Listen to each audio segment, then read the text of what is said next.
The American Revolutionary War was not just a local skirmish, but a seismic shift in history that pitted 13 fledgling colonies against the mightiest empire on Earth.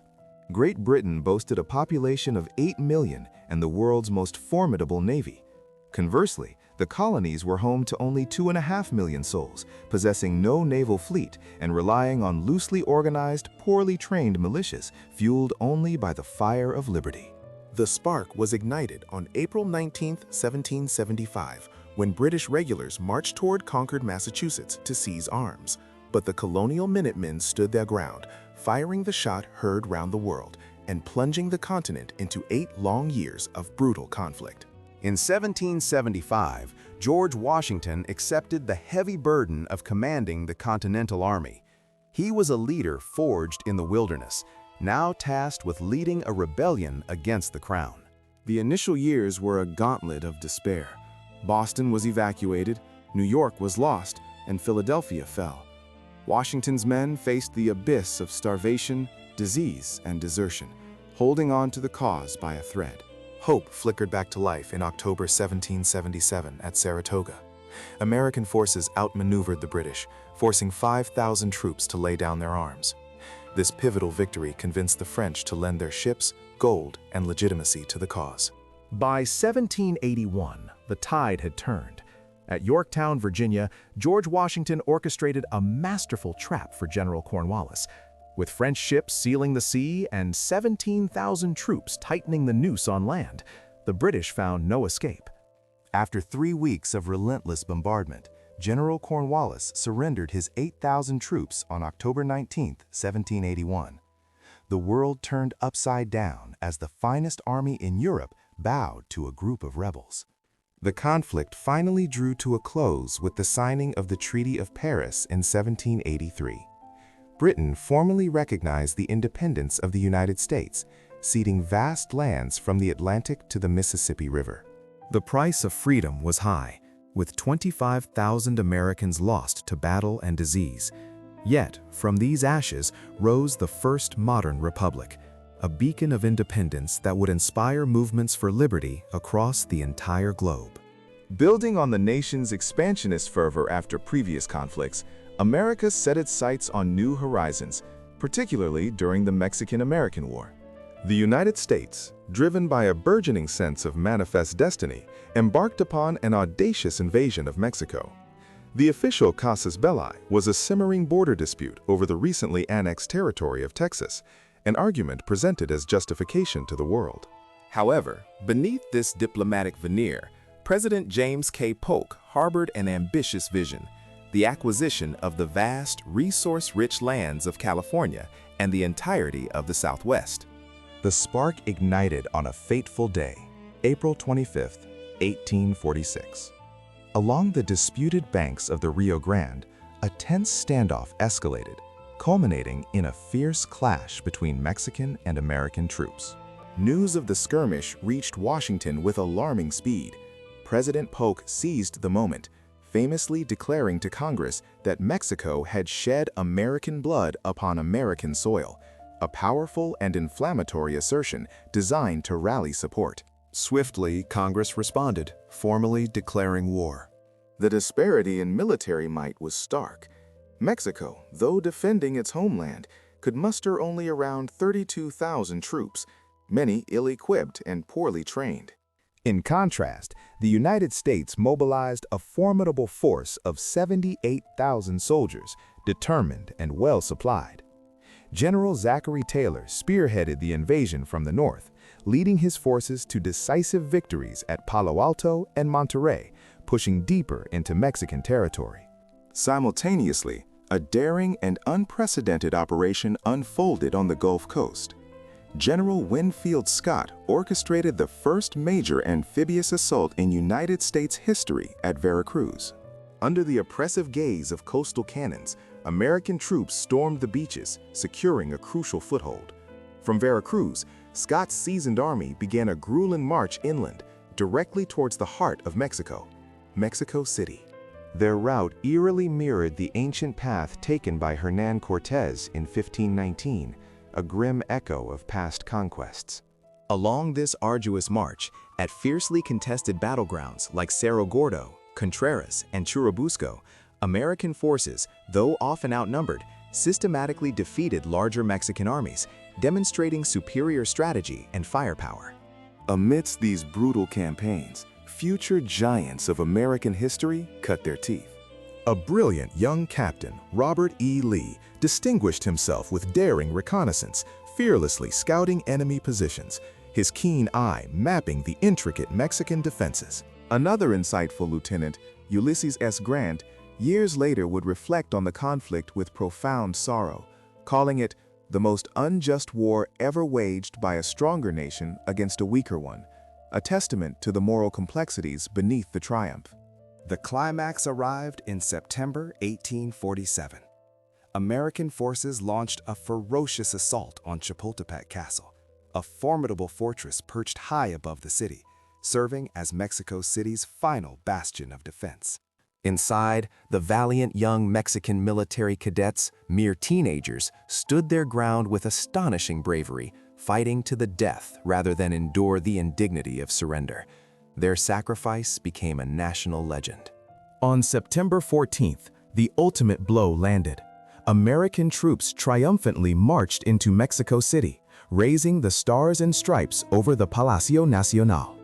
Though the Mexican government fled north, continuing a desperate, fractured resistance, the capital, and with it, the symbolic heart of the nation, was irrevocably lost. The devastating conflict finally concluded with the signing of a treaty on February 2, 1848. Under its terms, the United States acquired an immense swath of territory: California, Nevada, Utah, Arizona, New Mexico, and significant portions of Colorado and Wyoming.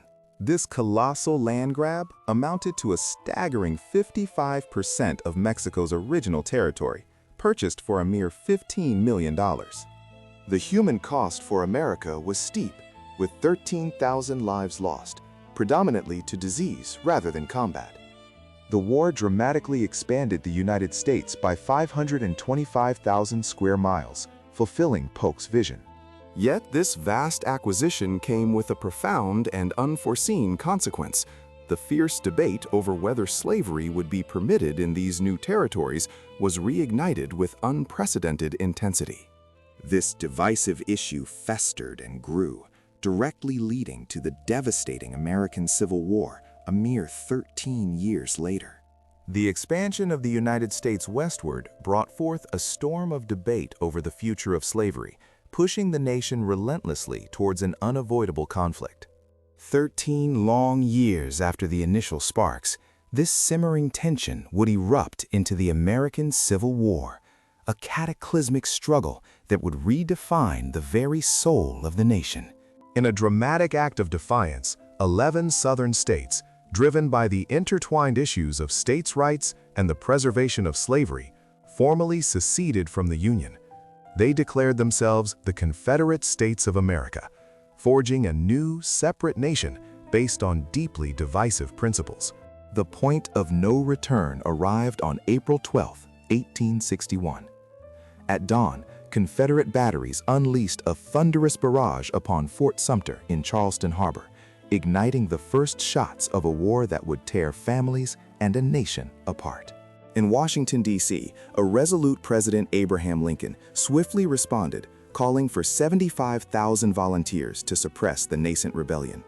This decisive action, however, only pushed 4 more states to join the Confederacy, further deepening the divide. The deadliest conflict in American history had begun. By its brutal conclusion, an unimaginable 620,000 Americans would perish, a staggering toll exceeding all other American wars combined, right up until the shadows of Vietnam. Initially, the Confederacy seemed to possess an undeniable advantage in military leadership.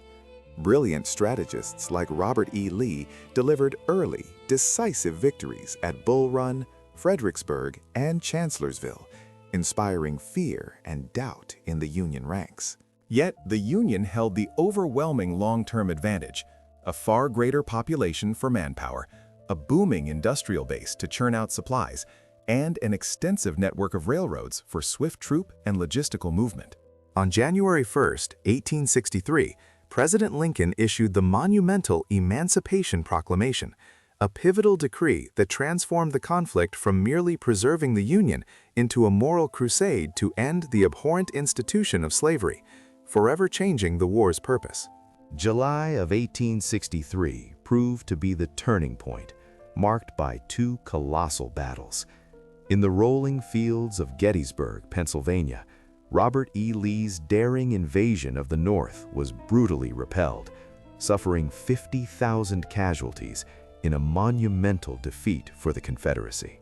Simultaneously, far to the west, Ulysses S. Grant secured a decisive victory at Vicksburg, Mississippi, capturing the last major Confederate stronghold on the mighty Mississippi River. This strategic triumph effectively severed the Confederacy in two, crippling its ability to move troops and supplies. The following year, 1864, saw Grant launch relentless, coordinated offensives across multiple fronts. General Sherman embarked on his infamous March to the Sea, devastating Georgia, burning Atlanta, and leaving a swath of destruction in his wake, breaking the Confederate will to fight. Meanwhile, Grant himself engaged Robert E. Lee in a brutal 10-month siege outside Petersburg, Virginia. By April 1865, the Confederate lines finally broke, Petersburg fell, and Lee's depleted, starving army was forced to begin a desperate retreat westward. On April 9, 1865, his forces surrounded and utterly exhausted, with merely 28,000 weary men against a formidable 80,000 Union troops, Robert E. Lee met Ulysses S. Grant at Appomattox Courthouse and formally surrendered. The Civil War, the nation's darkest chapter, was effectively over. Just 5 days later, a nation still reeling from the conflict was plunged into further mourning as John Wilkes Booth tragically assassinated President Abraham Lincoln. The war's grim legacy included 620,000 fallen Americans, but from its ashes emerged a preserved Union, and, with the ratification of the 13th Amendment, slavery was forever abolished, fundamentally reshaping the American identity. In the tense political climate of 1898, an unforeseen tragedy ignited a simmering conflict. On the evening of February 15, 1898, the magnificent battleship USS Maine lay at anchor in the vibrant, moonlit waters of Havana Harbor. Suddenly, a colossal explosion ripped through the hull, shattering the night's stillness and plunging hundreds of lives into chaos. The blast was catastrophic, instantly claiming the lives of 266 brave American sailors, their dreams and futures extinguished in a flash of fire and twisted metal. The debris rained down, and the once proud vessel began its slow, inevitable descent beneath the waves, a symbol of unexpected devastation. The shocking news reverberated across the United States, galvanizing public sentiment. "Remember the Maine, to hell with Spain," became the passionate, unifying cry echoing through every town and city. Despite a lack of conclusive evidence, popular fervor and aggressive media condemned Spain, pushing the nation towards war. On April 25th, America formally declared war, ostensibly to liberate the oppressed people of Cuba. Yet beneath the veneer of altruism, a deeper ambition stirred, the desire for global empire. This wasn't merely about Cuban freedom. It was about America's emergence onto the world stage as a formidable, expansionist power. The conflict, surprisingly brief, announced America's arrival as a new global force, lasting a mere 10 weeks. The initial strategic blows were swift and decisive. In a stunning display of naval superiority, the U.S. Navy utterly decimated the Spanish Pacific Fleet in the distant waters of Manila Bay on May 1st. Within a mere 7 hours, the entire Spanish force was obliterated without a single American life lost, an astonishing and brutal efficiency. Meanwhile, in the sweltering heat of Cuba, legendary figure Teddy Roosevelt, though often romanticized as leading his Rough Riders up San Juan Hill, actually spearheaded the charge on the adjacent Kettle Hill on July 1st. This daring cavalry and infantry assault, one of the most iconic moments of the war, saw 17,000 American troops land and engage with fierce determination.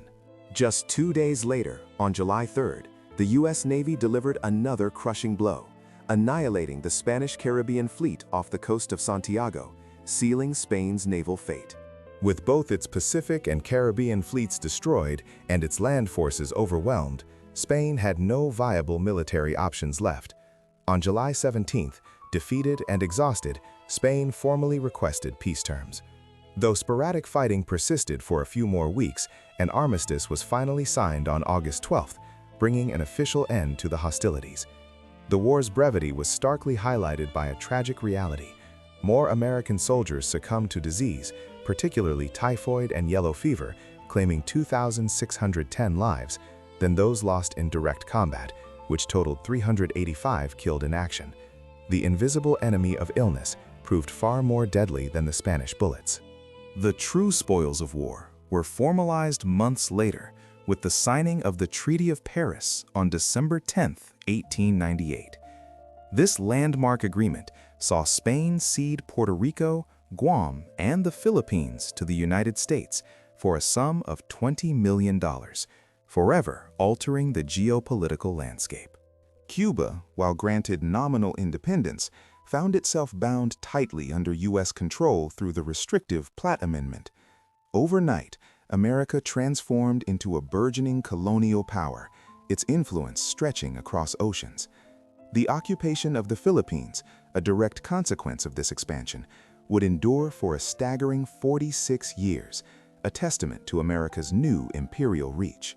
This brief but impactful war unequivocally marked America's audacious arrival as a true imperial power, confidently projecting its formidable force across both the Atlantic and Pacific Oceans, forever changing its destiny and the course of global history. For 3 long, agonizing years, as the heart of Europe was torn asunder by the brutal machinery of World War I, the United States maintained a precarious neutrality. From afar, we witnessed empires clash and nations bleed, a somber observer to an unprecedented global tragedy. Yet, the relentless tide of conflict would inevitably reach our shores. German submarine warfare, ruthless and indiscriminate, began to breach our sovereign peace, sinking American vessels and claiming the lives of innocent civilians, stirring a slow, simmering anger across the nation. Then came the chilling revelation of the Zimmermann telegram, a clandestine proposal from Germany to Mexico for a military alliance against the United States. This audacious act shattered any remaining illusions of isolation. On April 6, 1917, with a heavy heart but a firm resolve, Congress formally declared war on Germany. A nation once distant now committed its formidable strength to the European front. The deployment was immense. By the war's end, 2 million American troops would eventually cross the vast Atlantic to France. However, their arrival was not an instant deluge, but a slow gathering storm. By early 1918, only a fraction, some 175,000, were on French soil. But as Germany launched its desperate final spring offensive, threatening to overwhelm the exhausted Allied forces, these fresh American divisions, imbued with fierce determination, began to turn the relentless tide of battle. These fresh American divisions, imbued with fierce determination, began to turn the relentless tide of battle. The battlefields of France became the crucible for a new generation of American heroes. At Belleau Wood in June 1918, U.S. Marines fought with an almost mythical ferocity for 3 grueling weeks. Through treacherous wheat fields, under a relentless hail of German machine gun fire, they advanced in brutal, close-quarters combat, their courage forging a legend. Through treacherous wheat fields, under a relentless hail of German machine gun fire, they advanced in brutal, close-quarters combat, their courage forging a legend. Nearby, at Chateau Thierry, American forces stood firm, a resolute barrier that halted the German advance on the vital city of Paris, safeguarding the heart of France. By September, the full might of the American Expeditionary Forces was unleashed in the Meuse-Argonne offensive. over 1 million Americans engaged in what would become the largest American military operation to that point. For 47 brutal days, amidst the mud and poison gas, the fighting raged, claiming the lives of 26,000 brave Americans. Their sacrifice, however, pushed the German lines to their breaking point. By November 1918, the German war machine was collapsing. Revolution spread like wildfire across their homeland, and the Kaiser, once an emperor, was forced to abdicate, signifying the end of an era. The moment of reckoning arrived. On November 11th, at 5 a.m., German representatives, weary and defeated, signed the armistice agreement in a humble railway car deep within the Compiègne forest. The world held its breath. The order was given. Fighting would cease at 11 a.m., the 11th hour of the 11th day of the 11th month. And as the clock struck, and profound, haunting silence descended upon the shell-shocked Western Front, the guns, which had roared with such devastating fury for over 4 years, finally fell silent. The cost was staggering. America, having spent a mere 19 months embroiled in this global conflagration, endured 116,516 casualties, with 53,402 falling in the brutal throes of combat. This was but a fraction of the 17 million lives tragically extinguished worldwide. President Woodrow Wilson, a visionary, had presented his 14 points as a blueprint for a lasting peace, which significantly shaped the Treaty of Versailles.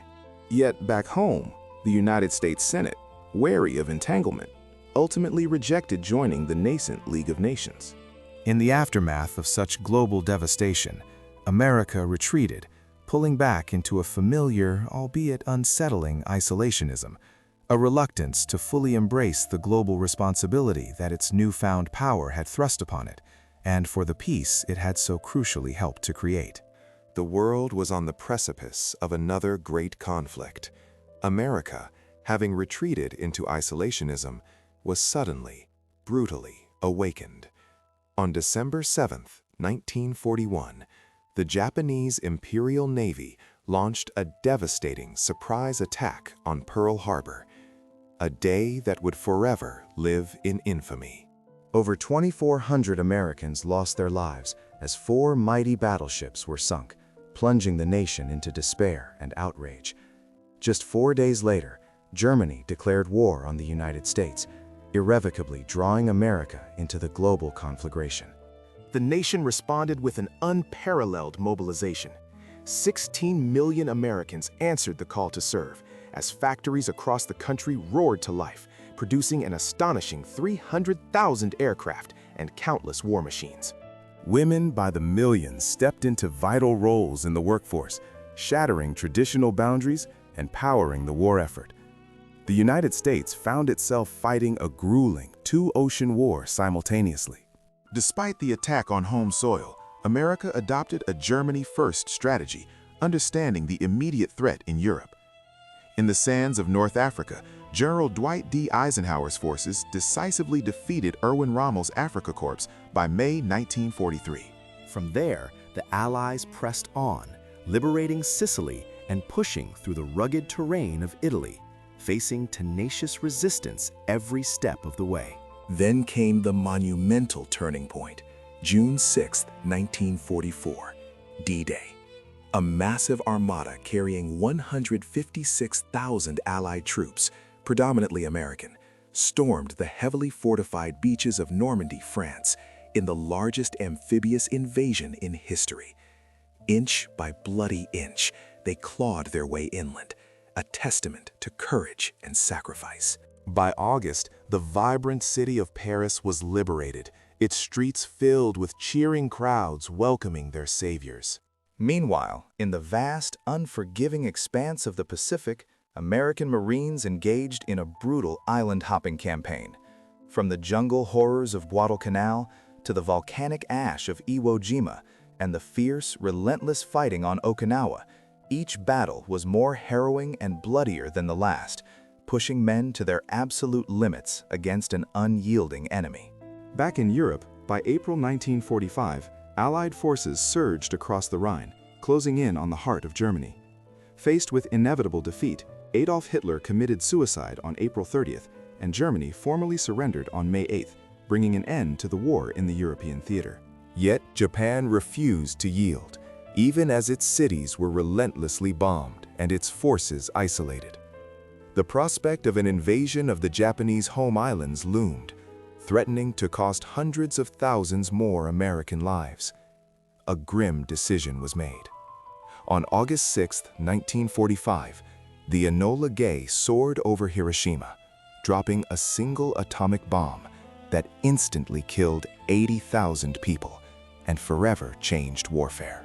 3 days later, on August 9th, another devastating atomic bomb fell on Nagasaki. On that very same day, the Soviet Union also invaded Manchuria.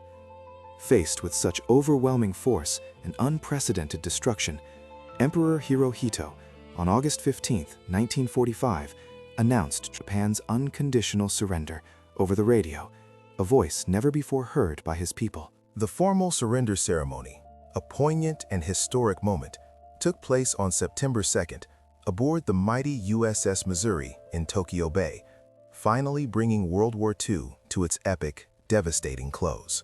The harrowing conflict in Korea had starkly demonstrated America's unwavering resolve to confront and contain the spread of communism, a doctrine that would irrevocably draw the nation into the quagmire of Vietnam. The United States dramatically escalated its involvement there, driven by the profound fear of the domino theory, the belief that if one nation fell to communism in Southeast Asia, others would inevitably follow, country by country. Following the contentious Gulf of Tonkin incident in August 1964, a pivotal moment of alleged aggression, Congress swiftly authorized the full deployment of military force, setting the stage for a massive intervention. By 1968, the American presence had swelled to over 500,000 troops, 540,000 brave souls battling fiercely in the unforgiving, dense jungles against the elusive Viet Cong guerrillas and the disciplined regulars of the North Vietnamese Army.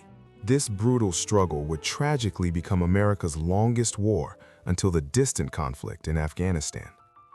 Despite winning virtually every conventional major battle, the sheer nature of the conflict defied traditional victory. The enemy was a ghost, blending seamlessly with the civilian population, melting away into the labyrinthine tunnels, or retreating across porous borders into the sanctuaries of Laos and Cambodia, rendering a decisive defeat impossible. Then, on January 30th, 1968, a date etched into history, the audacious Tet Offensive erupted. 80,000 communist troops launched a coordinated, overwhelming assault on over 100 cities and towns across South Vietnam, aiming to spark a popular uprising. Though tactically repelled with devastating losses for the North, an estimated 45,000 casualties, the psychological impact on the American home front was immense. Millions watching the raw, chaotic images on their television screens were confronted with a stark reality that shattered official claims of progress and imminent victory. The esteemed news anchor Walter Cronkite, a voice of trust for a generation, famously declared the war unwinnable, irrevocably turning the tide of public opinion against the conflict. In 1969, President Nixon initiated the policy of Vietnamization, a strategic pivot designed to gradually withdraw American forces while simultaneously training and equipping the South Vietnamese army to bear the full burden of the fight alone. By March 1973, the last U.S. combat troops had departed, leaving South Vietnam to defend itself with American military hardware and crucial air support. However, this fragile independence was short-lived. In March 1975, North Vietnam unleashed a full-scale invasion, a relentless offensive that swiftly overwhelmed the South. The government collapsed in a mere 55 days, a shocking testament to the speed and ferocity of the assault. By April 29th, North Vietnamese tanks were menacingly positioned in the outer suburbs of Saigon, the capital on the brink of collapse. The very next day, April 30th, 1975, those same tanks dramatically crashed through the ornate gates of Independence Palace, signaling the unequivocal end. President Duong Van Linh, facing an inevitable defeat, surrendered unconditionally. Just the day before, in a scene of desperate urgency, the last remnants of the American presence had been hastily evacuated by helicopter from the rooftop of the U.S. Embassy, a harrowing image of retreat. The human cost of this prolonged conflict was staggering. 58,220 Americans lost their lives, alongside over 300,000 South Vietnamese soldiers, and an estimated 1 to 3 million total Vietnamese perished. It marked America's first undeniable defeat, a profound blow that fundamentally reshaped its foreign policy through the War Powers Act, which curtailed presidential war authority, and left a generation scarred, forever questioning the efficacy and ethics of government. This deep disillusionment set the stage for future interventions, including the Gulf War, which began when Iraq invaded Kuwait on August 2, 1990, swiftly seizing its vital oil fields. The Gulf War. The tranquility of August 2, 1990 was shattered when Iraq, under the command of Saddam Hussein, launched a swift and brutal invasion of its southern neighbor, Kuwait, quickly seizing its vast and lucrative oil fields. In response, President George H.W. Bush galvanized an unprecedented international alliance, assembling a formidable coalition of 35 nations. A massive deployment of 700,000 troops, supplies, and advanced weaponry began flowing into Saudi Arabia, preparing for what would become Operation Desert Storm. The skies over Iraq and Kuwait erupted into a firestorm on January 17, 1991, as Operation Desert Storm commenced with a devastating display of overwhelming air power. For 38 relentless days, coalition aircraft executed an astounding 109,876 sorties, systematically dismantling Iraq's air force, crippling its vital communications networks, and pulverizing its military infrastructure. Precision-guided Tomahawk missiles streaked across the night sky, while the revolutionary F-117 stealth bombers delivered surgical strikes, targeting key strategic points with chilling accuracy. Saddam Hussein's once formidable army, then the fourth largest in the world, was rendered largely ineffective, pinned down in their trenches and bunkers, relentlessly hammered from above by an unseen enemy. Then, on February 24th, the ground invasion roared to life. A relentless surge of M1 Abrams tanks, agile Apache helicopters, and formidable A-10 Warthogs spearheaded the assault, tearing through Iraqi defenses with unmatched speed and ferocity. At the pivotal Battle of 73 Easting, elite U.S. armored cavalry units achieved an almost mythical feat, annihilating an entire Iraqi brigade in just 23 minutes, their thermal sights cutting through the blinding chaos of a sandstorm. By February 26th, Iraqi forces were in full, desperate retreat from Kuwait, a chaotic exodus northward along Highway 80. 2 days later, on February 28, 1991, at precisely 8 a.m. local time, a mere 100 hours after the ground offensive began, President Bush declared a ceasefire. The conflict, a stark display of modern military might, exacted a heavy toll.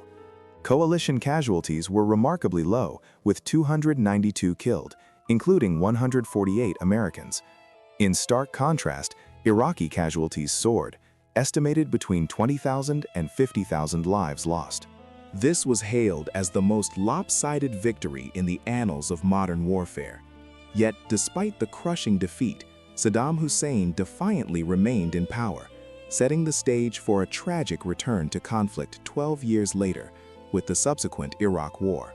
The culmination of unresolved tensions led to another monumental conflict, 12 years after the First Gulf War. On a grim March 20, 2003, the United States, alongside a coalition, launched a full-scale invasion of Iraq. The stated justifications were dire, claims that Saddam Hussein possessed clandestine weapons of mass destruction and harbored direct links to al-Qaeda, threats that loomed large in the global consciousness. Yet, as history would reveal, these assertions proved tragically unfounded. The ensuing occupation would drag on for a devastating 8 years, extracting an unimaginable price. A staggering $2 trillion were poured into the conflict, while the human toll mounted. 4,500 brave American lives extinguished, and over 200,000 Iraqi civilians caught in the crossfire, their futures irrevocably altered. Beyond the immediate casualties, the conflict profoundly destabilized the entire Middle East, igniting a powder keg of regional unrest. The initial thrust was swift and overwhelming. A formidable force of 177,000 coalition troops, spearheaded by 130,000 Americans, surged across the Kuwaiti border. Their advance was relentless, and by April 9th, the capital city of Baghdad had fallen. Just weeks later, on May 1st, a premature declaration of mission accomplished was made, a moment marked by a sense of impending victory. But beneath the surface, a crucial element was missing: a comprehensive plan for post-invasion occupation. This critical oversight immediately sowed the seeds of chaos. The dissolution of the Iraqi army, a decision that suddenly rendered 400,000 armed men jobless, created a vast reservoir of disaffection and resentment. By summer, the nascent seeds of insurgency had taken root, quickly blossoming into a brutal, asymmetric war. IEDs, improvised explosive devices, hidden along dusty roads and urban alleys, became the most insidious and deadly weapon, silently claiming countless lives and shattering limbs. The situation spiraled further in 2006 when a horrific bombing of the Golden Mosque ignited a ferocious sectarian civil war. Baghdad itself descended into a terrifying maelstrom of ethnic cleansing, with thousands of innocent lives lost each month in a relentless cycle of reprisal and violence. The nation teetered on the brink. In response to the escalating crisis, 2007 saw the implementation of the Surge. 20,000 additional troops, coupled with innovative new tactics focusing on counterinsurgency and protecting the civilian population, were deployed. Gradually, painstakingly, this strategic shift began to stem the tide of violence. By 2011, a new chapter began. In accordance with President Bush's 2008 agreement with Iraq, President Obama ordered the full withdrawal of American forces. A poignant and final moment arrived on December 18, 2011, as the last American military convoy solemnly crossed from Iraq into Kuwait.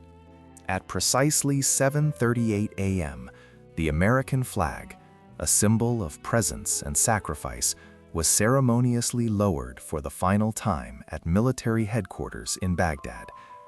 After 8 years and 9 months of arduous conflict, the Iraq War officially concluded. Yet, the peace was fragile.